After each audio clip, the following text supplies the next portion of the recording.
La vérité ne meurt jamais. Paracha Matot, Massé, les vœux, le chemin et la délivrance. Le livre de Bamidbar se clôt par deux parachas, Matot et Massé. Dans Matot, il est question de vœux, serments et engagements. Ce que l'on dit avec la bouche ou les actes nous lie dans l'invisible. Dans Massé, il est question de chemin, 42 étapes précises depuis la sortie d'Égypte jusqu'aux portes de la terre promise. Dans le livre du prophète Jérémie, Dieu pleure. Ils ont abandonné la source d'eau vive. Le peuple a suivi la mauvaise voie. Et dans les paroles de Yeshua, un cri résonne. Que votre oui soit oui et votre non soit non. Matthieu 5, 37. Matot, ce que tu dis te lie. La Torah nous enseigne que nos paroles sont des actes juridiques spirituels. Chaque mot peut être une graine, une clé ou un nœud. Quand tu dis « je m'engage, je promets, je suis à toi pour toujours, je ne quitterai jamais cette communauté », tu crées un lien invisible dans le monde spirituel. Même un simple « oui » devient un vœu sacré. Ce que tu lis sur la terre est lié dans le ciel, ce que tu déclares devient ton chemin. Et souvent, ces paroles non discernées nous empêchent d'avancer. Elles cousent notre vie à des endroits où Dieu ne nous appelle plus.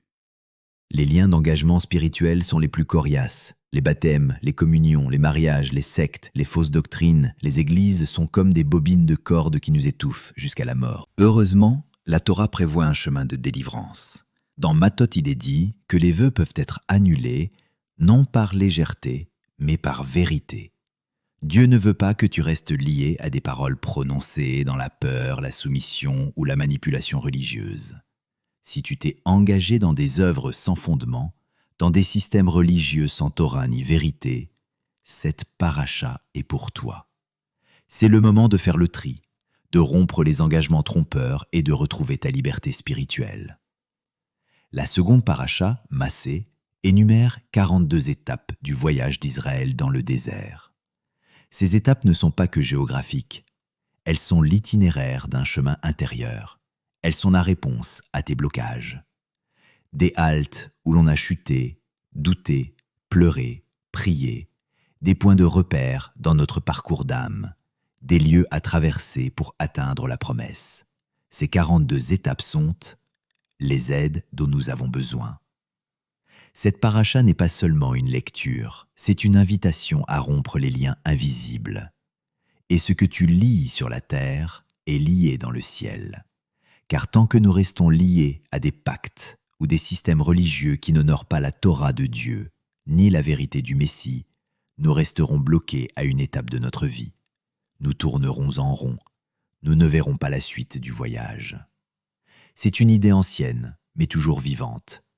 Dieu appelle son peuple à sortir des systèmes religieux, sortir des engagements de l'âme, sortir des illusions pieuses, sortir des vœux faits sans lumière, et à venir à lui seul, délié, libéré, sanctifié. Dans Jacques 4, 17, il est dit « Celui donc qui sait faire ce qui est bien et qui ne le fait pas commet un péché ». Se taire quand on devrait parler, surtout pour avertir ou dire la vérité, est un péché. Car les engagements, les vœux quand ils sont faits par ignorance, par bêtise ou par influence, sont pardonnables dès ils sont amenés à la lumière, mais il est un grand péché qui est plus grave, c'est de savoir et de faire quand même ou de ne pas le dire, en laissant les autres embourbés dans les liens. Les engagements religieux, les alliances affectives, les pactes, les adhésions, les déclarations imprudentes, tout cela nous suit, il faut agir, maintenant. C'est l'occasion de faire le tri dans tes engagements passés et de te délier spirituellement en demandant à Dieu de t'en libérer. Cette paracha nous invite à défaire les vœux, les engagements que l'on regrette. S'il y a eu des engagements par écrit, il faut les annuler par écrit. Si on a fait des vœux ou des engagements par la bouche, on se déliera par la prière avec les mots inverses de nos anciens engagements. La Torah est vivante et elle nous parle aujourd'hui en nous que, disons, la délivrance vient de la droite de Père et c'est Yeshua, le Messie d'Israël. Il est le chemin, la vérité, la vie. Je suis le chemin. Les 42 étapes trouvent leur accomplissement en lui. Dans Matthieu chapitre 1, on lit une généalogie de Yeshua composée de 42 générations. Ce n'est pas un hasard. Cela signifie que le Messie est l'aboutissement du voyage, la dernière étape, la plénitude. Comme si le désert se terminait en lui. Les 42 étapes du voyage nous donnent la clé. Les sages d'Israël ont relié ces 42 étapes du voyage d'Israël à une prière inspirée qui a fait ses preuves, Anna Bekoach. Cette prière est composée de 7 lignes de 6 mots, soit 42 mots en écriture hébraïque. Chaque mot correspond à une étape, chaque ligne ouvre un ciel, chaque mot est une délivrance. Elle commence ainsi. Par la puissance de ton bras droit, délie les liens. Yeshua est à la droite du Père. Yeshua a le pouvoir de nous délier de tout si nous lui confions nos attentes. Bras droit en hébreu est aussi le symbole du pouvoir, du salut. Cette prière est liée à un nom caché de 42 lettres qui ouvre les chemins, brise les chaînes, libère les âmes.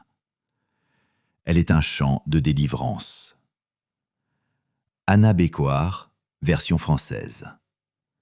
Nous te supplions par la grande puissance de ta droite. Libère les enchaînés, éternels. 2. Reçois le chant de ton peuple. Relève-nous, purifie-nous, ô redoutable Dieu. 3. Héros puissant, ceux qui cherchent ton unicité, protège-les comme la prunelle de ton œil. 4. Bénis-les, purifie-les, comble-les de miséricorde, par ta justice toujours.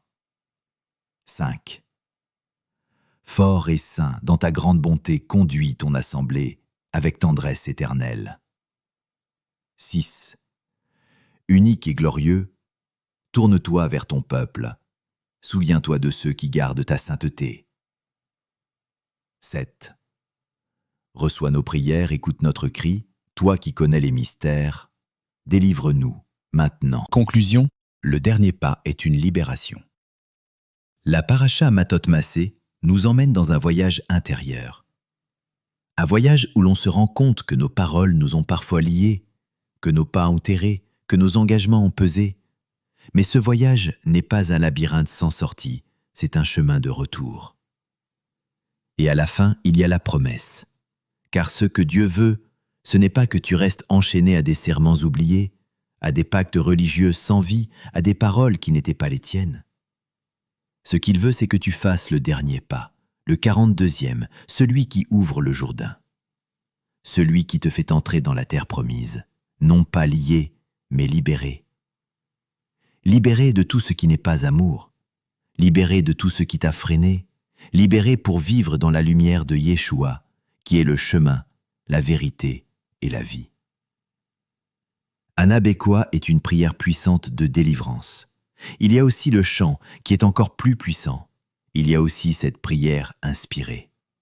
Elohim, Dieu vivant et vrai, toi qui scrutes les cœurs et les pensées, je viens devant toi avec sincérité. Je reconnais que j'ai prononcé des paroles, formulé des vœux, pris des engagements qui ne venaient pas de ton esprit.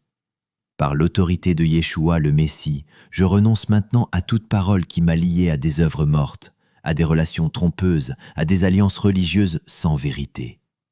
Je demande ta délivrance. Délie mon âme, brise tout lien visible ou caché.